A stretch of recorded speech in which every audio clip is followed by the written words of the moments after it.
В Национальном музее Коми подвели итоги конкурса видеороликов «Парма. Сила. Место». Он был проведен в рамках работы международного выставочного проекта «Охотничьи тропы» совместно с Эстонским национальным музеем. Главный объект видеоматериалов – леса Республики Коми. География участников от Санкт-Петербурга до Ижемского района. Организаторы отметили, что конкурс привлек внимание многих зрителей, которые с трепетом поддерживали каждого участника.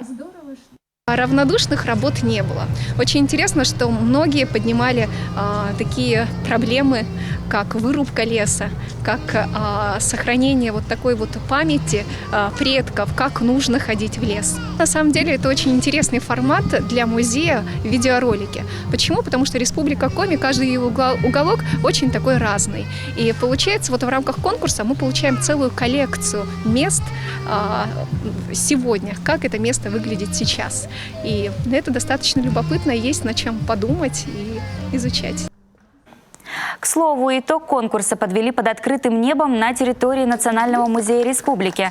Под звуки живой музыки участники пили чай из самовара и смотрели на работы друг друга. Обладателем гран-при стал Антон Руденко, уроженец Ухты, с работой «Трейлер к фильму о попытке путешествия к Ухтинскому Волоку на велосипедах».